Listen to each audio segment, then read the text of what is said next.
mid-afternoon sun hung low over the city, casting long, sharp shadows across the pavement. But for Alara, the weather didn't matter. Today was the day. She clutched the strap of her old canvas bag tighter against her shoulder, her heart doing a nervous little flutter in her chest. Inside the bag was her sheet music, protected by a plastic folder because the corners were starting to curl from humidity. It wasn't just music. It was her ticket out. Or at least she hoped it was. She stood in front of the Harrison Hotel. It was a building that screamed money. It was tall, made of glass and shiny stone, and the revolving doors at the entrance spun slowly, sucking in people who looked like they belonged on magazine covers. Alara looked down at her own shoes. They were clean, but they were simple canvas sneakers, scuffed at the toes. She smoothed down the front of her dress. It was the best one she owned, a simple, dark blue dress she had found at a thrift store. It was clean, it was neat, but it wasn't designer. She took a deep breath, trying to calm the nerves that were dancing in her stomach. "You can do this," she whispered to herself. "Just ask. The worst they can say is no." She pushed through the heavy glass door and stepped into a different world. The air inside was cool and smelled like expensive flowers and lemon polish. The floor was a swirly pattern of marble that looked so slippery, Alara was afraid to take a hard step. In the center of the lobby, there was a grand chandelier dripping with crystals that caught the light, sending little rainbows dancing across the walls. It was quiet, but not the peaceful quiet of a library. It was a stiff kind of quiet, the kind where people felt they had to whisper so they wouldn't disturb the expensive atmosphere. Alara's sneakers squeaked softly on the marble. Squeak! Squeak! The sound seemed incredibly loud to her ears. She walked toward the reception desk, clutching her binder to her chest like a shield. Behind the desk stood a man with a perfectly ironed uniform and a name tag that gleamed. He was typing on a computer, but he stopped as she approached.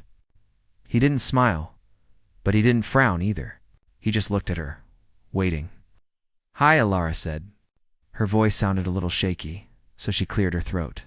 "Hi, I'm here for the showcase." "The Golden Key showcase?" The man raised an eyebrow just a fraction. He glanced at a clipboard on the desk. "Name." "Alara Vance," she said, straightening her spine. "I know I'm a little late to sign up, but I called last week and they said there might be a waiting list or an open slot if someone canceled." The man didn't look at the clipboard. He looked at her clothes, then at her sneakers, then back at her face. "The Golden Key is for the junior conservatory students. It is a private event." "I know," Alara said quickly. "I'm not from the conservatory. I'm self-taught, mostly. But I was told that talent was the main thing. I just need 5 minutes." "If there is an open slot," the man sighed, a long, tired sound that suggested he dealt with people like her all the time and didn't enjoy it. "Miss, the participants have been preparing for months. Their parents are members. The judges are flown in from the city academy. This isn't a public recital." "I understand," Alara said, feeling her cheeks get hot. She hated feeling small. "But I have a piece ready. It's very difficult. I just need someone to hear it." Before the man could answer, a sharp voice cut through the air from across the lobby. "Is there a problem here?" Alara turned around. Walking toward them was a woman who looked like she owned the very air she breathed. She was wearing a stiff blazer the color of a dove, and around her neck was a scarf that looked like it was made of silk. She wasn't looking at the receptionist. She was looking directly at Alara with a look of mild annoyance, as if Alara were a smudge on a clean window. Following the woman were 3 other people. 2 women and a man, all holding fancy glasses of sparkling water. They hovered behind the lead woman like satellites, looking at Alara with curiosity. Behind them stood a boy about Ilara's age, maybe 17.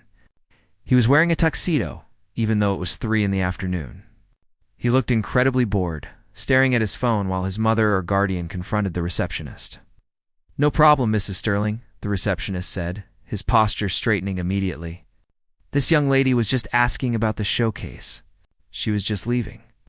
Mrs. Sterling stopped a few feet away from Alara. She didn't offer a hand. She simply looked Alara up and down. her eyes lingering on the canvas bag and the sneakers. There was no kindness in her gaze. It was a calculated look, measuring Alara's worth by the cost of her outfit. Showcase? Mrs. Sterling repeated the word as if it tasted strange. You mean the competition for the scholarship endowment? Yes, ma'am, Alara said. She felt her throat go dry, but she stood her ground. I was hoping to play. Mrs. Sterling let out a short, sharp laugh. It wasn't a happy laugh. It was a laugh meant to cut. She looked back at her friends. Did you hear that? She wants to play. One of the other women, wearing heavy gold jewelry, shook her head. Well, isn't that ambitious? I'm sure you were very enthusiastic. Dear, Mrs. Sterling said. Turning back to Alara, her voice shifted to a tone one might use with a toddler who was asking to drive a car. But this is a high-level competition. These children have been playing since they could walk. They have instructors from the Philharmonic. They play instruments that cost more than well. She waved her hand vaguely at Alara's general appearance. Alara felt the sting of the insult. It hit her right in the chest. But she had heard this before. She heard it when she asked for extra time on the school piano. She heard it when she said she wanted to study music in college. I know they are good, Alara said, her voice gaining a little strength. But I practice for hours a day. I have the music memorized. I just need a chance. You practice, Mrs. Sterling said, scoffing lightly. On what? An electronic keyboard? On a piano, Alara said, her chin lifting. At the community center, Mrs. Sterling's eyes narrowed. She didn't like being challenged, especially not by someone she considered beneath her notice. Look around you, she said, her voice dropping to a cold whisper. This event is sponsored by people who value excellence and tradition. It is not a place for amateurs. It is not a place for hobbyists. She stepped closer, invading Alara's personal space. The smell of her perfume was overpowering, like roses mixed with chemicals. This piano isn't for you, Mrs. Sterling said firmly, gesturing toward the gleaming black grand piano that sat on a small stage in the corner of the lobby. That is a Steinway. It belongs to a professional. It belongs to someone like him. She pointed a manicured finger at the boy in the tuxedo, who finally looked up from his phone. He smirked, a cruel, entitled twist of the lips. He played his first concerto at 10, Mrs. Sterling added, staring Alara down. What have you done? Alara looked at the boy, then back at the woman. She wanted to run. She wanted to turn around and sprint out the glass doors and back to her noisy, messy apartment where nobody judged her shoes. But her feet felt like they were glued to the marble floor. She looked past Mrs. Sterling, past the fancy friends, past the bored boy in the tuxedo. She looked at the piano. It sat there, black and shiny and beautiful. It was silent now, waiting. It looked lonely, almost. I have played until my fingers bled, Alara said quietly. I have played because it's the only time I feel like I'm actually alive. Mrs. Sterling rolled her eyes. Drama. How typical. She turned her back on Alara, dismissing her completely. Come, Julian, she said to the boy. We need to review your program before the judges arrive. I won't have you distracted by street noise. She walked away, her little group following like a flock of expensive birds. The boy, Julian, looked at Alara one last time. He didn't say anything, but the look on his face said it all. Asterisk, you don't belong here. Go home. Asterisk, Alara stood alone in the middle of the lobby. The receptionist looked at her with sympathy, but also with a clear message. Please go. The silence of the lobby pressed down on her. She could feel the tears pricking at the corners of her eyes, hot and humiliating. She gripped the binder so hard her knuckles turned white. They were right, weren't they? This was a mistake. She was a fool for thinking she could just walk into a palace and demand to be a princess. She turned toward the door, ready to leave, ready to accept that the world was divided into people who played the music and people who only listened. But then she heard a soft cough. She turned back. It was an older man standing near the entrance to the restaurant. He was wearing a vest, holding a towel over his arm. He had been watching the whole thing. He wasn't rich-looking. He looked like a worker, someone who spent all day on his feet. He caught Alara's eye and gave her a small, encouraging nod. He didn't say a word, but he pointed at the piano and then at her. Ilara looked at the exit. Then she looked at the piano. Her feet, which had wanted to run a moment ago, suddenly felt heavy with determination. She hadn't come all this way just to be scolded by a woman in a stiff suit. She hadn't spent years waking up at 4 in the morning to practice before school to be told she was street noise. She took a deep breath, wiping her sweaty palms on the sides of her dress. She didn't walk toward the exit. She walked toward the stage. The man in the vest, whose name tag read Thomas, saw the shift in Ilara's eyes. He saw the hesitation melt away and replaced by something harder, something like resolve. He didn't say a word as she moved toward the small stage area in the corner of the lobby. But he stepped slightly to the side, as if to block the view of the front desk manager. It was a small, quiet act of rebellion, and Ilara caught it. She gave him a tiny, grateful nod as she stepped up onto the small, raised platform. The wooden floorboards felt different than the marble. They felt solid, grounded. The piano was even more beautiful up close. It was a massive beast of black lacquer and gold trim. The lid was propped open, revealing the strings inside, complex and gleaming. To Ilara, it looked like the inside of a clock, or maybe a heart. It smelled like wood wax and dust. She reached out, her hand hovering over the keys, but she didn't touch them yet. She could feel the energy of the room shifting behind her. "What do you think you were doing?" The voice wasn't loud, but it carried the sharpness of a knife being drawn from a sheath. Ilara froze. She didn't turn around immediately. She took a second to steady her breathing. She knew who it was. She didn't need to look. "I'm going to play," Ilara said, her voice sounding much calmer than she felt. She turned around slowly. Mrs. Sterling was standing at the edge of the stage, her hands on her hips. The group of friends had stopped whispering. The boy Julian had put his phone away and was watching with a look of confused amusement, as if he were watching a toddler try to ride a unicycle. Mrs. Sterling's face was a mask of pure disbelief. "Excuse me? I believe we just established that this event is closed. I believe I told you that this instrument is not for you." "You told me I wasn't on the list," Ilara corrected her gently. "You didn't say the piano was off limits to touch. Don't get smart with me," Mrs. Sterling snapped. She took a step closer, her heels clicking aggressively on the floor. "You are trespassing on a private function. If you do not leave this instant, I will call security." Ilara looked past the woman to the front desk. The receptionist was already on the phone, his eyes wide, looking from Mrs. Sterling to Ilara. He looked nervous. He didn't want to be the one to throw a young girl out. But he also didn't want to lose his job by upsetting the rich organizer. "Let him call," Thomas said from the side. Everyone looked at the older man in the vest. He was polishing a silver tray with a rag, not looking up, but his voice was steady. "The girl isn't hurting anything, ma'am. The judges are still in the back room having their coffee. There's a 10-minute gap in the schedule. The room looks empty." Mrs. Sterling stared at him as if he had suddenly grown a second head. "Excuse me?" Thomas looked up, his face wrinkled, but his eyes kind. "I'm just saying the piano needs to be warmed up for the next contestant anyway. It's good for the wood." Mrs. Sterling let out a sputter of indignation. "This is preposterous. She is not a contestant. She is. She is wearing sneakers. And I bet she can play better than half the kids you dragged in here today," Thomas said calmly. He went back to polishing his tray. The lobby went deadly silent. The friends behind Mrs. Sterling gasped, clutching their pearls and scarves. Julian let out a short, mocking laugh. "Oh, this is rich," he said, stepping forward to stand next to his mother. The help is taking her side. He looked at Ilara, his eyes cold and calculating. "Look, seriously. Just go. You're making a scene. Do you really want to get dragged out of here by a security guard? It's going to be on the security camera. Is that really the kind of attention you want?" He was trying to shame her.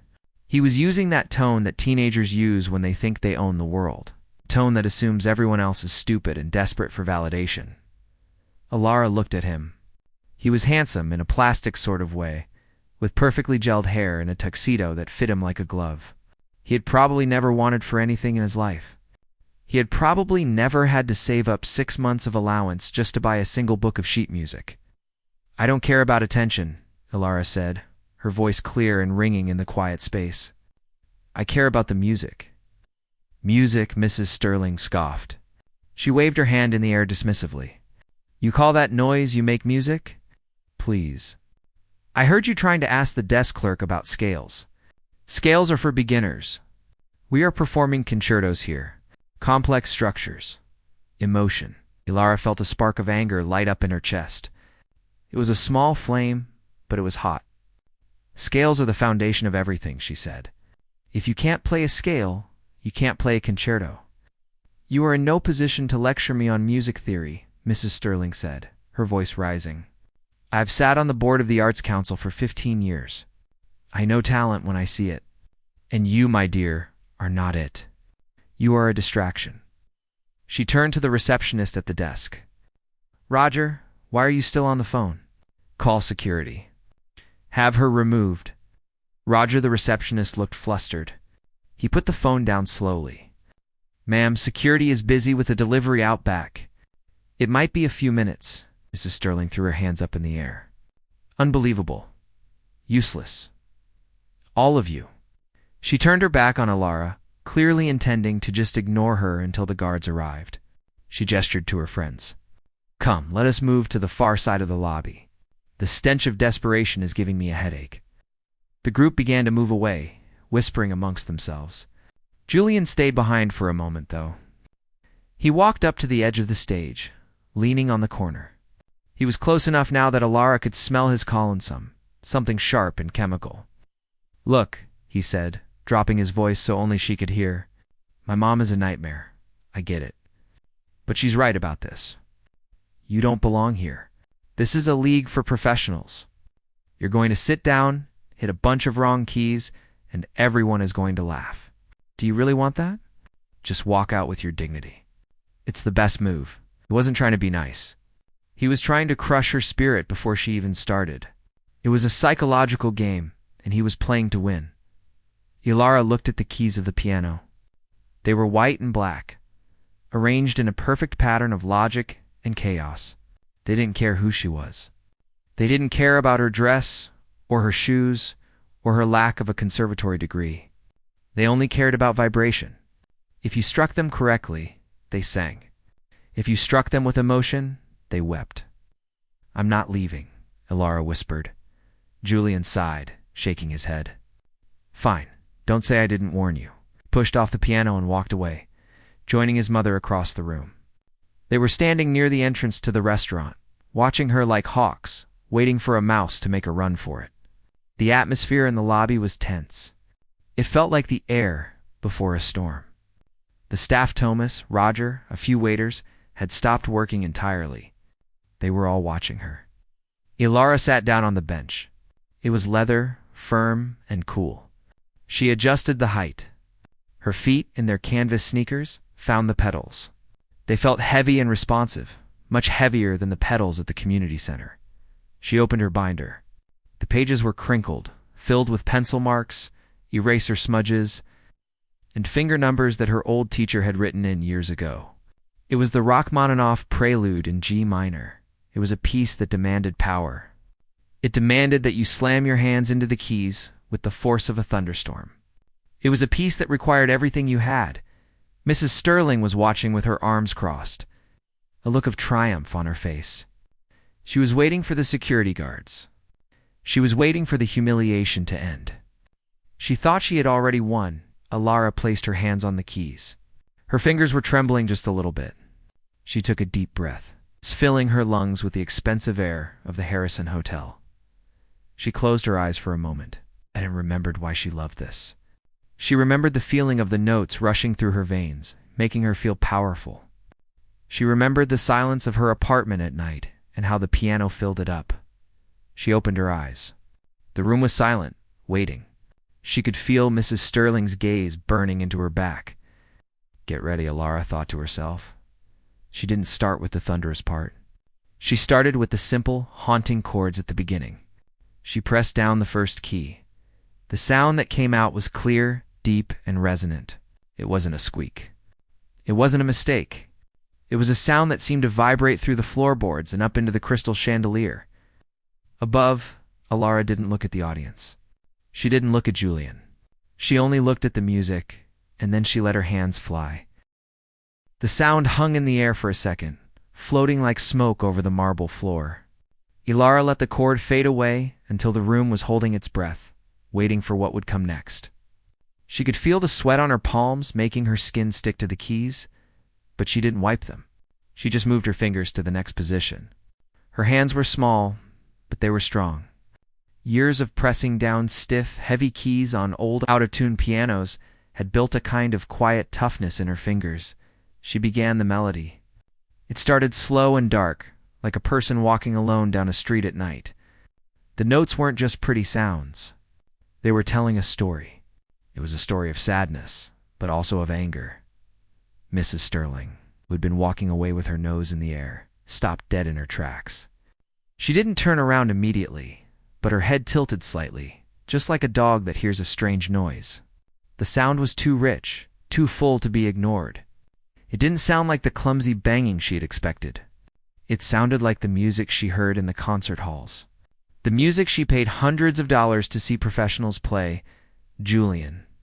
The boy in the tuxedo was still leaning against the wall near the restaurant entrance.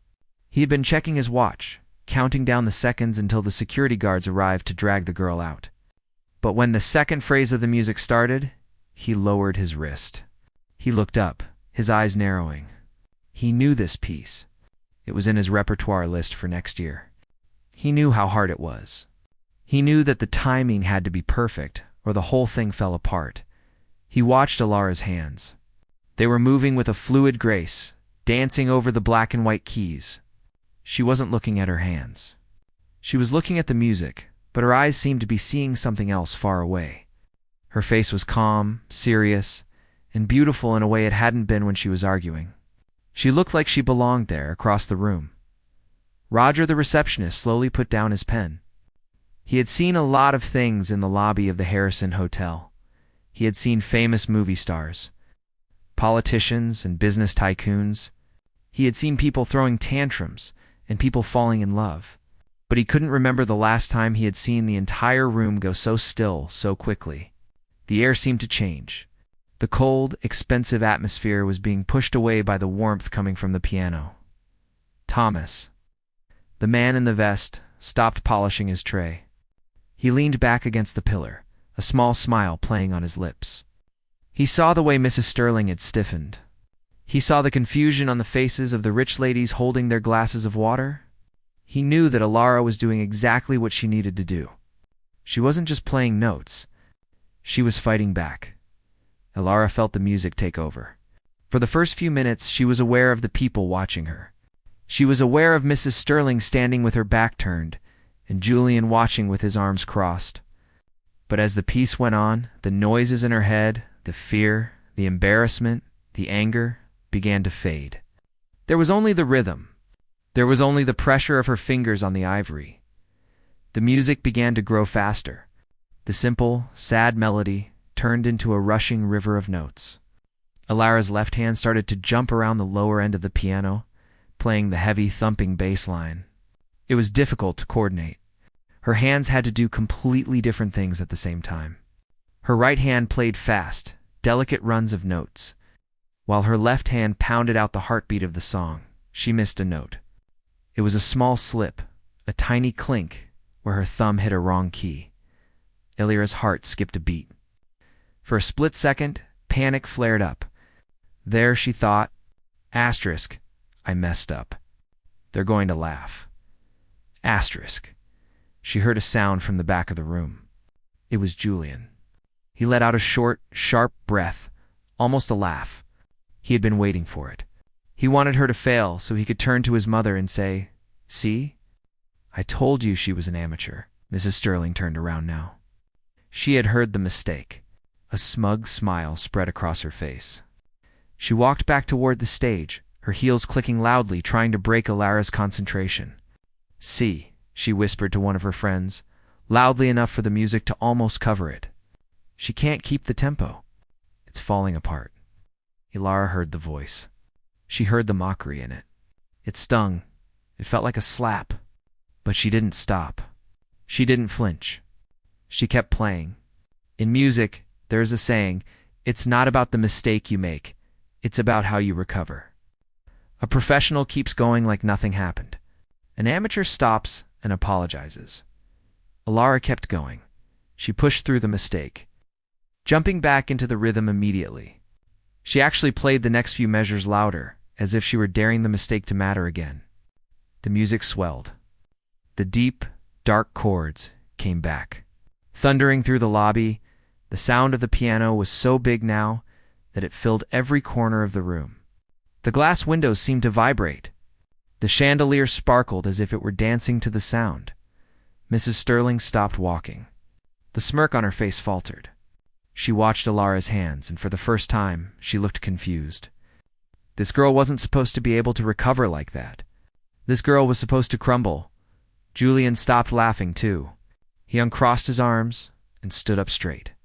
He was watching her left hand now. He was watching the way she stretched her fingers to reach the difficult intervals. He realized that she wasn't guessing. She knew exactly what she was doing. The mistake had been a slip, nothing more. The recovery was flawless. The piece was building to a climax. The notes were getting faster and faster, tumbling over one another like water rushing down a waterfall.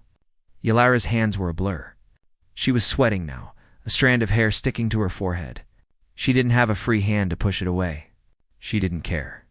She was in the middle of a storm of her own making, and she was the one controlling the wind.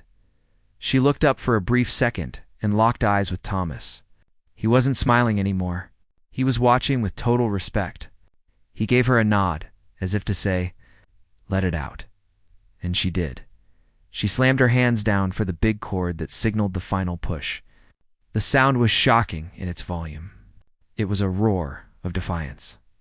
Mrs. Sterling actually took a step back, raising her hand to her chest as if the sound had physically pushed her. The people sitting in the velvet chairs near the entrance stopped their conversations completely.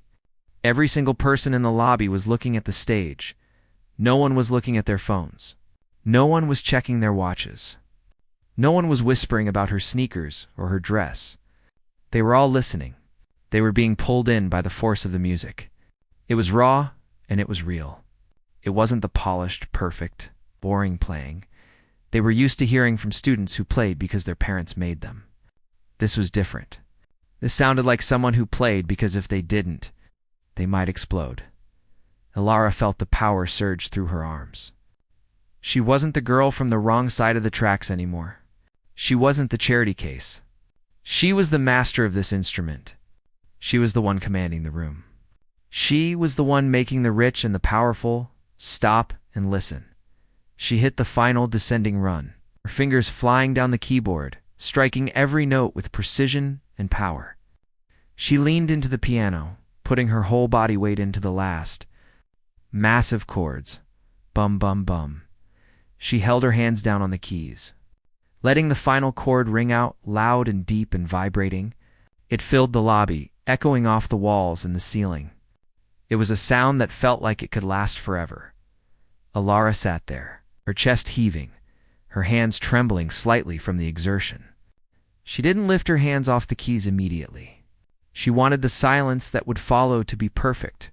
She wanted to let the sound hang in the air until it faded into nothingness. The lobby was dead silent. But it wasn't the polite silence of people ignoring her. It was the heavy, shocked silence of people who had just seen something they didn't expect. It was the silence of an audience that had been silenced.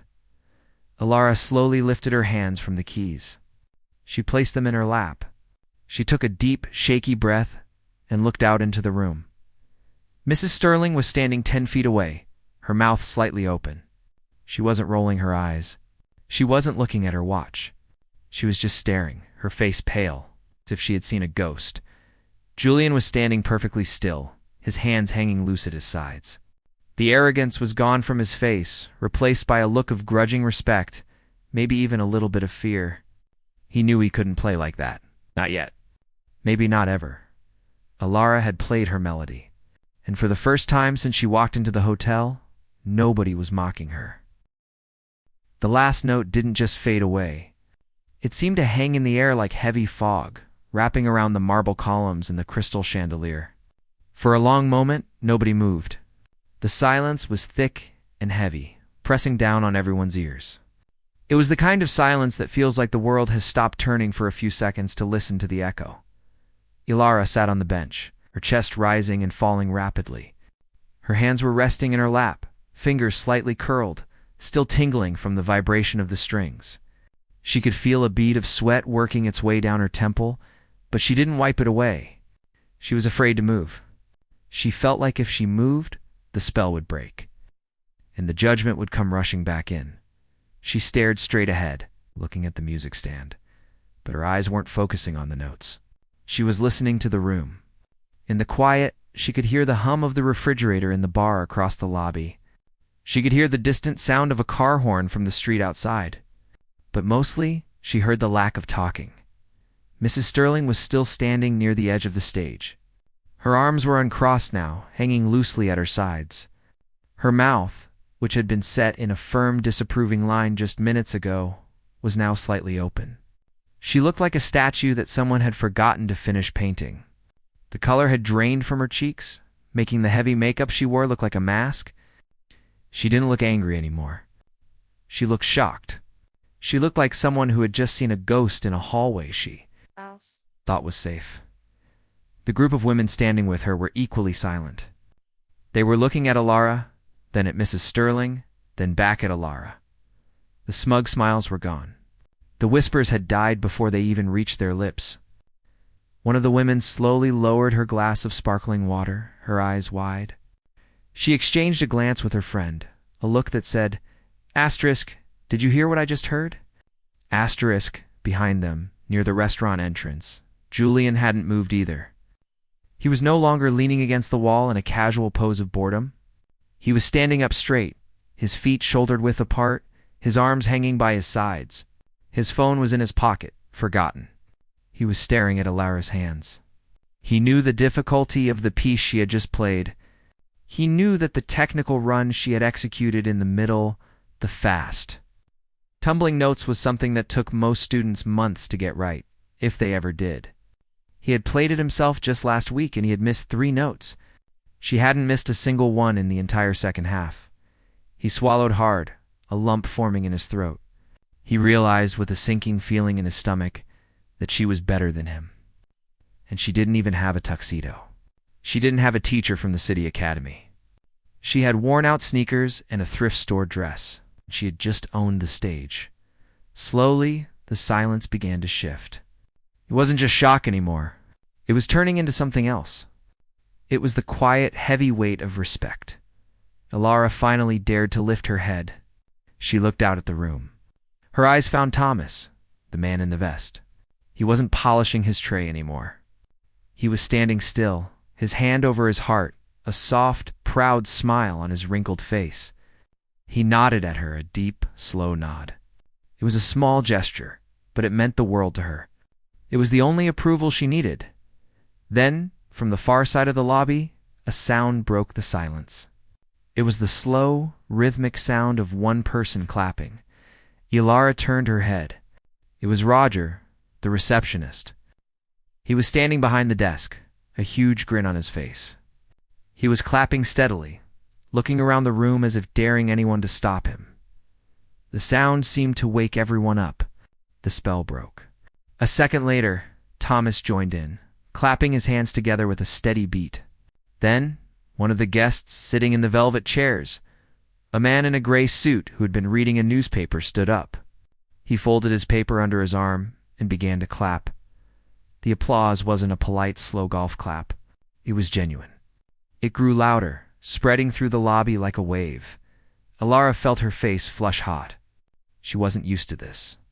She was used to playing for empty rooms, or for the janitor at the community center. She wasn't used to being seen. She stood up quickly, almost knocking the bench over.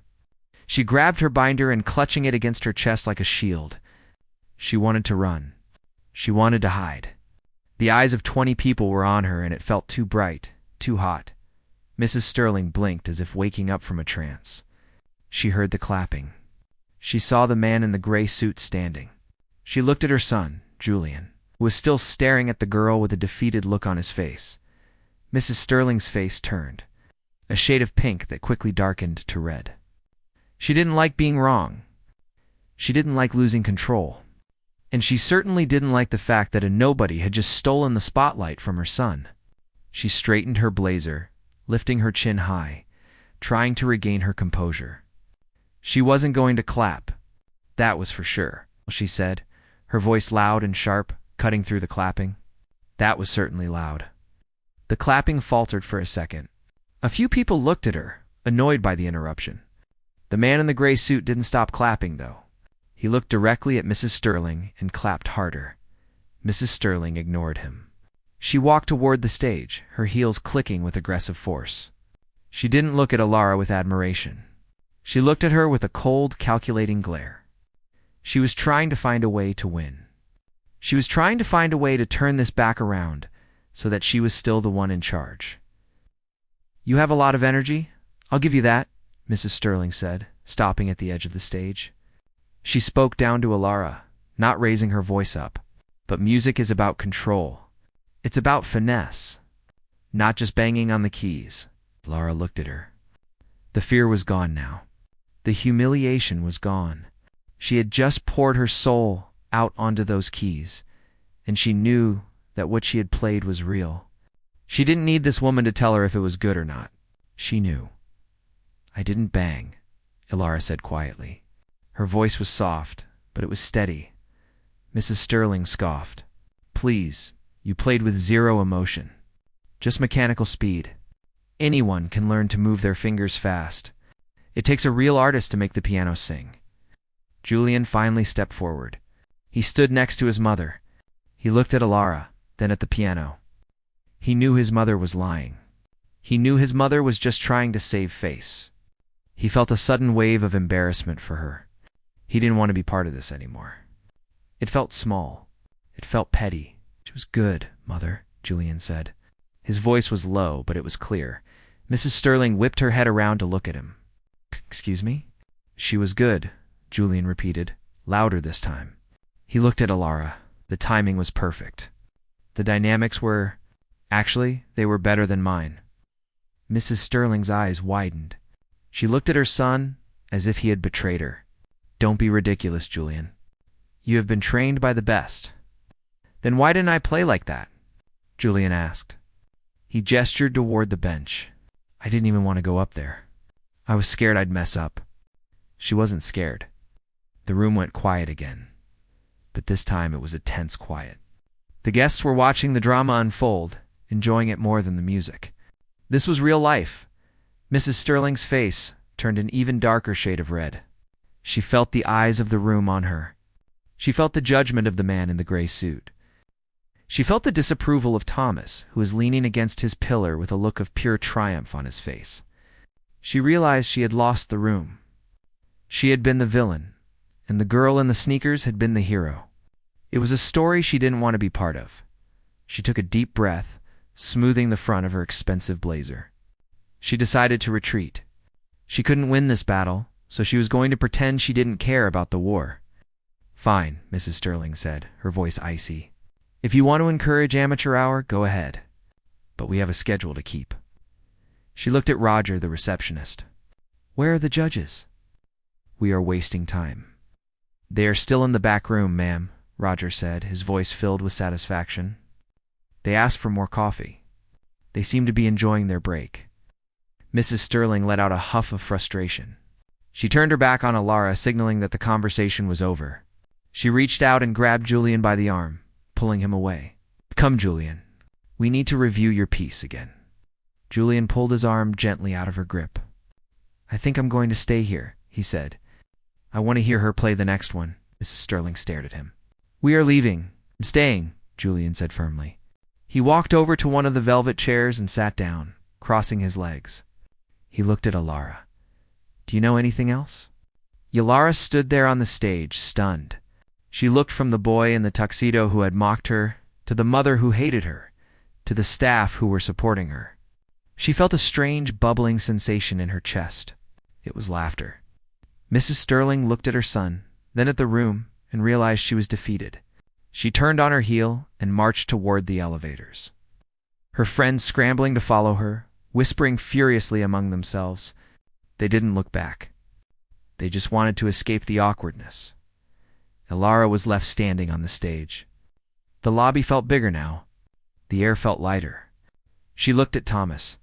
He winked at her. She looked at Roger. He gave her a thumbs up.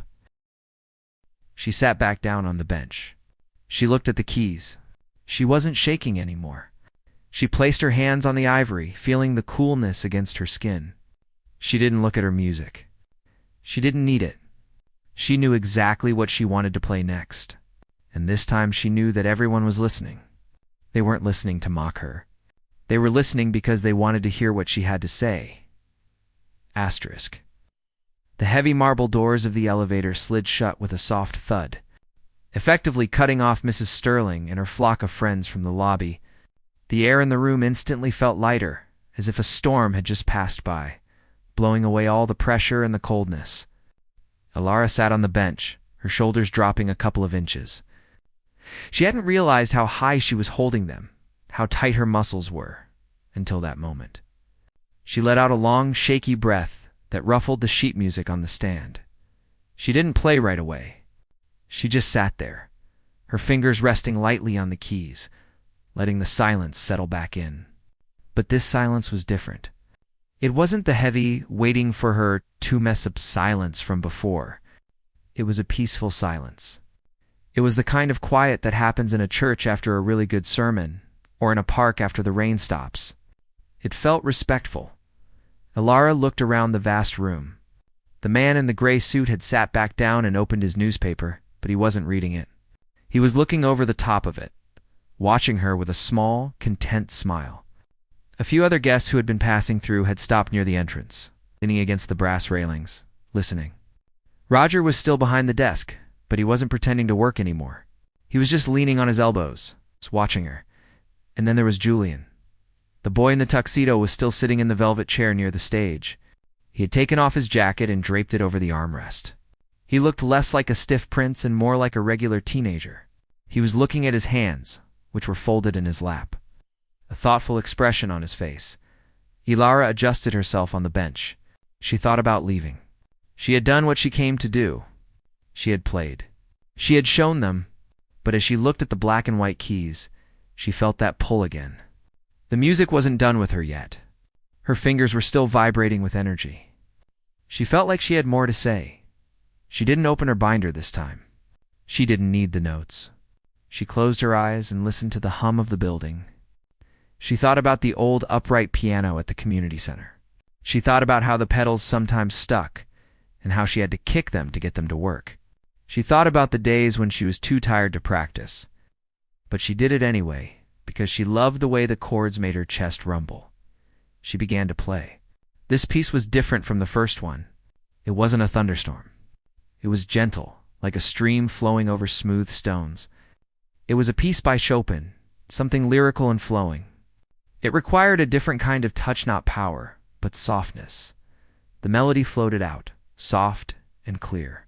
It was like watching a butterfly land on a flower. Ilara swayed slightly with the music, her body moving naturally. She wasn't thinking about the people watching anymore. She wasn't thinking about the competition or the judges. She was just playing. She was letting the music go where it wanted to go. As she played, she noticed a movement out of the corner of her eye. A young girl, maybe 7 or 8 years old, had wandered away from her parents near the elevators. The girl had a stuffed unicorn under one arm and wide, curious eyes. She walked right up to the edge of the stage, ignoring the velvet rope, and stood there, mesmerized. She wasn't looking at Ilara's face. She was watching Ilara's hands dance across the keys. Ilara smiled, but she didn't stop playing.